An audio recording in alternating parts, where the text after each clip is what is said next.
All right, ladies and gentlemen, good morning, everyone. Yeah, I've always said before that when I greet people, my expectation is that they will respond. Good morning, ladies and gentlemen. Yeah, it's such an honor to join you in this very, very important occasion.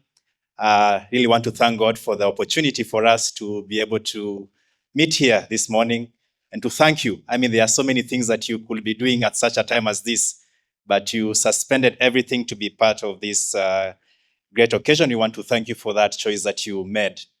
And I always like doing another thing, that is to thank myself for accepting to come. I mean, it's not that I didn't have other things to do. There are many other things to be done, but I took the cautious decision to join you for this very important occasion amidst so many other competing priorities and needs, and such an honor to be part of this important occasion. Yeah, she asked me the first thing to do is to state what Agra stands for. I'll talk about it as I continue to speak. But when Agra was founded in 2006 by Kofi Annan, then UN Secretary General, he named it the Alliance for a Green Revolution in Africa. So whatever we are going to talk about today around green skills and green everything, that was Kofi Annan's vision when he was leaving the United Nations as Secretary General at that time. Great. So I think the slides are up. We'll move together. 2 months ago, I had the privilege to be invited in Johannesburg, South Africa, to receive what was called then the Forbes Africa Award. Earlier this year, I had the privilege to be listed as one of the top 30 under 30 Africans across the African continent. And I was mainly nominated within the agriculture category around the work that we do on green and other related things. But you see, the story doesn't start there. That just happened 2 months ago. I put up a picture here, and it's a picture taken in 1990-something. That's many, many years ago. And I was born on the 11th of November, 11/11. A good mathematician can actually guess the date I was conceived. If someone was born on the 11th of November, when was that person conceived? Actually, you don't need to be a mathematician. Even basic arithmetic with a pencil, you'll get this math correct. That's good. See me after this for a gift. Actually, it's Philip around. Is my colleague Philip around? Yeah, hopefully you'll join us as we continue. Yeah, so, but luckily you'll see a couple of pictures here growing up. I grew up in the farm, so you'll see some pictures here. I think I'm next. Yeah.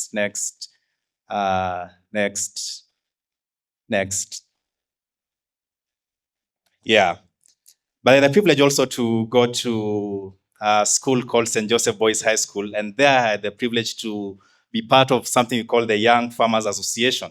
You can actually see a picture here there when we were doing the National Tree Planting Day. I had the privilege actually to host the National Tree Planting Day. What I'm really trying to drive here is that we should be able to begin cultivating it as early as now. Growing up, also went to Egerton University, where I did my Bachelor of Science in Agriculture. Actually, the photo here was taken during my graduation ceremony. I had the privilege also to do my master's degree on agribusiness at the Strathmore University Business School, and did my PhD, but particularly focusing on issues around youth and agriculture. The privilege at that time, actually, then CS Machogo was part of this occasion. And I remember leaving that particular occasion, and every media house was actually calling me. I just realized that I actually became the youngest PhD holder in Kenya. It's a tie with another lady called, forgetting her name. She's the chair of the National Commission on Gender Integration, the CEO actually. Yeah, both of us got that award at the age of 28. But I had the privilege actually to work in the green space for quite some time.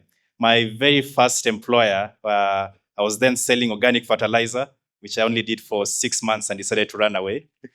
But I had the privilege also to work with a number of global institutions, worked with the Weltunga Hilfe, which is a German institution, then worked with SNV, then promoting vegetables in Kenya and Ethiopia, and working basically with rural communities before transitioning now to work with Agra, because around that time, what Agra was looking forward to, Agra actually that time rebranded from Alliance for a Green Revolution to actually be called Agra, because there was a lot of noise saying that the Green Revolution that the institution championed then promoted heavy use of chemicals, heavy use of fertilizers, which was not really good for the environment. And therefore, they were looking to move more into regenerative agriculture practices, and I joined around that time. But one thing that I'm also very passionate about is actually farming. Because I often say, and we actually tried this when I was Secretary General for the Young Farmers Association in St. Joseph Boys. We approached a university institution, I remember that, high school institution. The principal gave us a piece of land, cultivated, actually got money, and actually got to pay fees for a number of students at that time. And when they went back home, they really wanted land to participate in agriculture. But as you know, in many parts of Kenya, land is only passed over to the next generation when the previous generation dies or something like that. So there was a lot of fights, and that's why I've dedicated a lot of my time to ensure that we have young people meaningfully engaged in agriculture and the green space.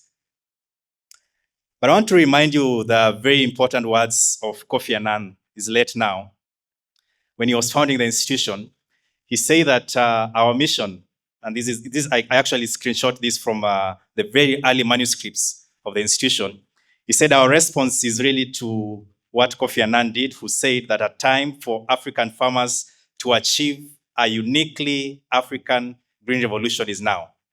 And last year, I think the year before, I had the privilege to travel to more than 15 African countries where Agra works in. And I kept saying that if Kofi Annan was alive today, what he would have said, what he meant then by a uniquely African green revolution, it wouldn't be similar to that in Asia and other places. It will be unique to Africa. And something that is unique to Africa as compared to any other continent around the world is young people, which are the majority. African is called the youngest continent. And so I've coined something that I call that it's time now for a uniquely youth-led green revolution, a uniquely youth-led food system revolution in Africa, which actually be championed by young people. But I can say many things, but I want to finish with the words of J.F. Kennedy. He's remembered for having said that, ask today not what your country will do for you, but ask what you'll do for your country. But the other thing that J.F. Kennedy said that I take very close to heart, he said that if it's not you, then who is going to do this? And if not now, then when do you want to do this? And if not here in Kisii University and the areas you represent, where do you want to do this? Thank you very much, ladies and gentlemen. Thank you. Give a round of applause to Dr. Jeremiah Rogito. Jeremiah, don't leave. We want to, sometimes we hear people's stories and they feel very, like they are questions that we would love to ask and don't get an opportunity to. So this is an opportunity for all of you, myself included, to ask Dr. Jeremiah a couple of questions. And I think for me, the first one I'll ask on behalf of a lot of young people. You work with a lot of young people. You grew up, like you said, in the farm and just doing agriculture. There's a perception that agriculture is not cool. And you can't actually make a career out of agriculture. And that agriculture, the only place it can take you to the shamba and digging with a hoe and a djembe and all that. Can you demystify that perception? First of all, for as long as I've known you, I've only seen you in a suit. So if you're in agriculture, clearly it's not about digging alone. So tell us. Yeah, that's an important question. And I was thinking about the outfit for today. One of the things that came to mind is when I'm talking about agriculture and green, should I come with gumboots and an overall or a suit or just a t-shirt? But that's another point. One of the things that we do as an institution now, and we've partnered with the MasterCard Foundation, is to be able to reach 10 million young people across the African continent, regardless of any country, 54 countries. But we've taken cognizant effort to focus on 7 specific countries across the African continent and to create dignified and fulfilling jobs for 1.5 million young people. And these opportunities, we look at them from across all sectors. We look at it from, I already mentioned when I started off my career, I was actually selling organic fertilizer. So opportunities really around input distribution, opportunities around distribution, opportunities around marketing, and many other opportunities across the chain. But one thing that I keep saying all the time is that until we get to a point where, unless we go and genetically modify human beings such that they don't need to eat food, then there needs to be productivity and people to actually eat food. And unless we maybe produce food in laboratories or things like that, then we need to have actually people who work on the farm.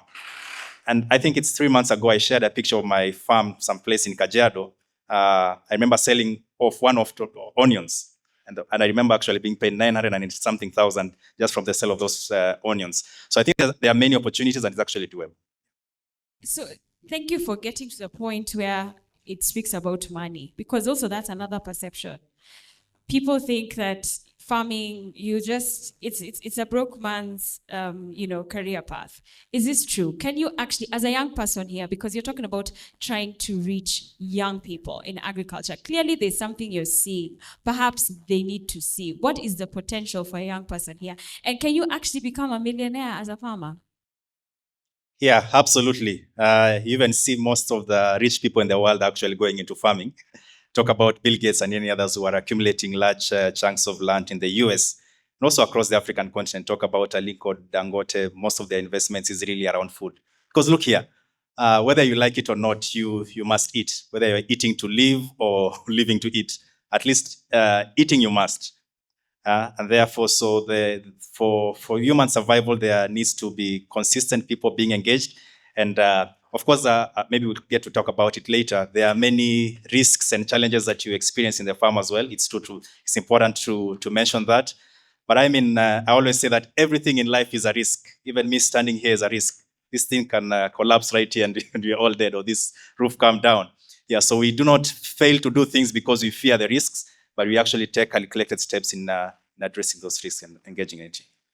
Absolutely. I think for me, one of the things that I realize is a lot of times, even when you look at the young people and those who leave campus, there's this idea of being employed. And you find that the ones who go into farming, there's a perception of it's because I have no other choice, or it's because I have failed. And it's almost something that we look at each other and we're like, oh yeah, imagine sasa ameenda ushangwa na farm. But in reality, it is actually a decision that you can consciously make as a potential opportunity as a young person and pursue it. And so I think for me, the emphasis there is actually seeing it as a potential career path beyond here and now. Because a lot of us come from homes that have land and it's idle. And we're waiting. Again, we were told we don't wait, right? We are the solution. So how can you have a free resource like land and not take advantage of it? So that's amazing. I think I'll stop there, Jeremiah, just to open it up to the young people and ask, do you have any questions for Dr. Rogito? Yes, there's a lady in a brown jacket. Okay, thank you. I'm Brenda Sipuku, doing agriculture extension and rural development for one student. My question is, do you do extension services? Okay, then do you have any opportunity for, like, for example, can be general agriculture? Do you have opportunities? Okay, great. She's shooting her shot. But I think we should also ask questions that don't necessarily mean opportunities, but something that will help you make an actionable step forward. So that's one question. The second, gentleman, please come quickly. And then the third one, you're very far. Otherwise, I will replace you. Come quickly. Good morning, everyone. I'm called Demystifying, a biological science student from SPAS. My question is, we have what we call sustainable agriculture. Sustainable agriculture, we've spoken about GMO, genetically modified foods, such stuff. So here's my question. Since agriculture is the backbone of our country, Kenya, what can you do to have a sustainable agriculture, not seasonal agriculture like we do back in the village? Like when you go back to the village, we have seasonal agriculture like growing maize and some beans. Or rather, we want sustainable agriculture for everyone and for where the youths and the aged can get occupied. Thank you very much. Okay, my name is Charles Somali, 4th-year student from the School of Agriculture. My question is that as a country, agriculture is the backbone of the country, but as a nation, it has not been made a compulsory subject to us so that it can bring more food to the nation. What can you embark on young generation to drive their mind from the field work so that they can understand that the agriculture is the basic model of human one. Thank you. I think it's enough information. Yeah, thank you so much for those questions. And anyone who has a question, we have gift for you.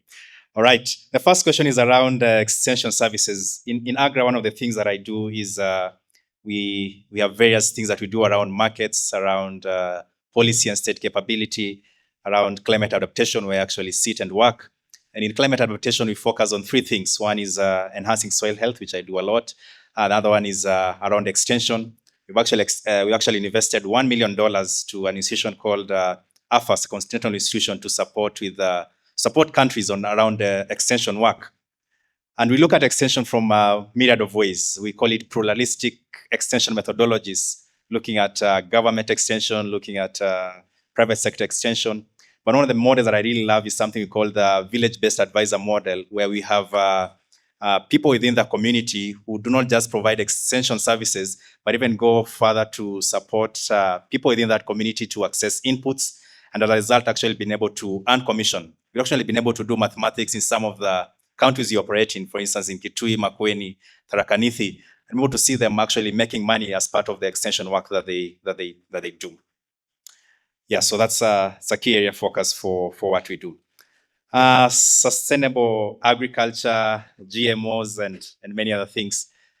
Yeah, I mean, I have my own personal thoughts. These are not institutional thoughts. I have my own personal thoughts around, I think the question is around GM specific.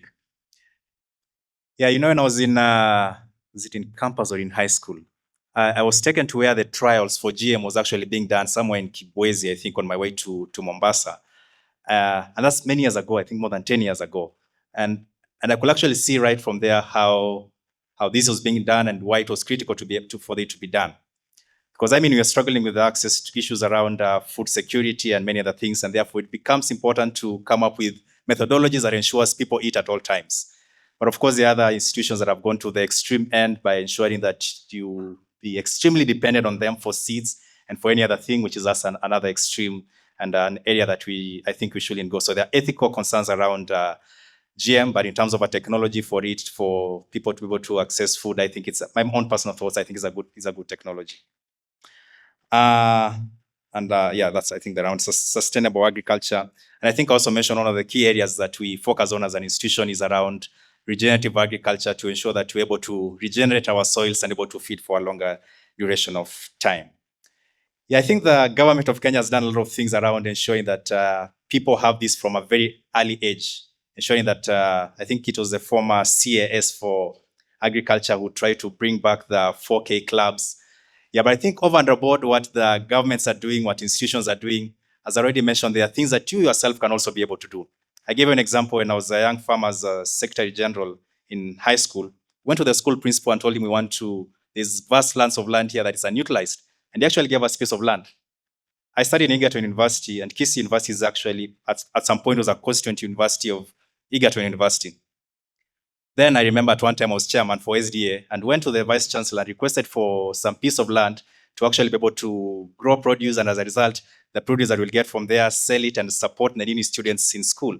And we're gladly given the piece of land. So I think there's what governments can do, there's what institutions can do, but I think all of us also need to be available to do something. I love it. I think here we can agree that we are not trying to point fingers at outside. Like, this is what government should do. This is what private sector should do. Let us see ourselves as solutions and begin to think, what can I do? And then approach it from that point. I think I'll take just two more questions. I know there were many hands. My name is Sheldon Newman. So, what Sheldon, where are you from? Oh, I'm a student here at Kisii University. What are you studying? Laboratory science. Laboratory science. Okay, go ahead with your question. What is your advice to we the youth, who find more interest in white-collar jobs than blue-collar jobs? Because agriculture is more of blue-collar because we handle a lot of that, most of it. So for our current generation, I think most of us focus on more of office than the other part. So what is your advice? And najua agriculture iko na pesa. So help us try changing that mentality that we need to be in very nice offices to earn big money, but we forget that kuna hizi jobs zingine pia. Yes, so Great. yes. Yes, I'm Michael Onkwani. I'm a student here at Kisii University. I'm a fourth year, currently pursuing agricultural education and extension. And I have a question because I heard also that's your area of pursuit. My first question, currently in Africa or even here in Kenya, we have the issue of land due to population pressure. So you find that we have the minimal land for agriculture. So you as the climate or the soil health, climate, and the Agra. So I have a question. Okay, my question is, what have you maybe done and maybe with your team to ensure that we have enough food? Like now for the case, we have what we call the vertical, vertical cultivation or maybe vertical agriculture. I don't know, but I have heard of it. Like we have the aquaponics, hydroponics. How have those new innovations and maybe that technology, how have we embraced it to change Africa, maybe Kenya, in terms of food? Thank you. Yeah, thank you so much for the question. You mentioned he's the fourth year student doing a JET. Thank you for staying the course. You know, when I went to Egerton University, immediately I entered the gate of the university. I joined the university with one agenda, to go and do an interfaculty transfer. And I spent the entire running around the university up and down with papers and an envelope trying to do an interfaculty transfer, which never materialized. But looking back, I thank God that actually that interfaculty transfer did materialize. So I think for the various courses and programs that you are doing, I think if you remain passionate about it, you'll actually have great results. So for those who are already in first year, perhaps some people are still waiting to do an others maybe it's not even interfaculty, others are still waiting for an inter-university transfer, even in your second year. Yeah, I hope that you continue to stay the course and be extremely passionate about it. You mentioned the first question was around white collar jobs, green collar jobs, and blue collar jobs. Yeah, I mean there are many opportunities and the way you want to look at it. I already mentioned I just sold 2 months ago. Last week I'd been away for 3 weeks across the African continent in Botswana, Senegal, Ethiopia. And I remember when I landed at the airport, I actually requested the driver to come and get me at the airport, and I went straight to the farm. Because I mean, there's always good reconnection at the farm, but also when you get to see what you invested in, being able to multiply and generate, it's something amazing. And for those who are believers, actually, when you read the Bible, when God put Adam and Eve in the Garden of Eden, he asked them to look after the cattle and crops. Yeah, he didn't tell them to be lawyers, engineers, or things like that. So in whatever profession you are doing, make sure you do something at least around agriculture. I have the privilege to travel around the world. Even you look at the Schengen countries particularly, whether you are flying or you are driving by the road, you will struggle to find bare land. You struggle to find bare land, whether you're talking about whether it's Netherlands, whether it's Germany, France, Estonia, name them. You struggle to find bare lands. When you come to the African continent, it's said up to 60% of the land is unutilized. We have majority of young people who have nothing to be done. So I think it's an opportunity for us to actually make use of the great arable land that we have. But of course, you know, Kenya faces a significant challenge as well, comparing even to our neighbors. Uganda, up to 90-something% of the land is fertile. Same case for Tanzania. Kenya is only 25%, and it's even now shrinking much lower than that, because those productive areas we've put up, you say this is an amphitheater or not? Yeah, that's where people have settled. And so the productive land continues to shrink. But I already mentioned where my farm is. It's in Kajiado, which is an arid area, but I've actually taken a step to actually invest in irrigation.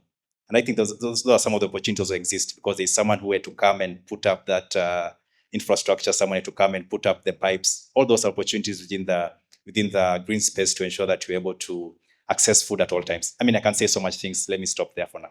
Thank you. I think for me, what I will continue to emphasize, which you've already shown, and even just by your life, that agriculture is not djembe and panga in the farm. It can be. But here is a young man who is saying he is a farmer, and I can say I've never seen him in gumboots or with a djembe and a panga, but he's making good money. And so it just needs you to see examples that are able to say, look, there's a lot of potential. And agriculture is an entire value chain. There are very other ways you can plug into that value chain that does not necessarily mean you're actually farming, but being part of that value chain. And so there's a lot of potential. There's a lot of money. When we talk about the green economy, sustainable agriculture is one of the 5 biggest sectors that is tipped to create most jobs over the next 5 to 10 years. So if you can see those, if you can see that, you can see the numbers, you can see the potential. If you're a wise person, you will shun public opinion and really just drill down on the thing that you believe will actually translate to a career that you will enjoy and will give you the satisfaction that you're looking for, right? Thank you so much, Dr. Rogito, Jeremiah Rogito. Round of applause for Dr. Jeremiah as he takes his seat.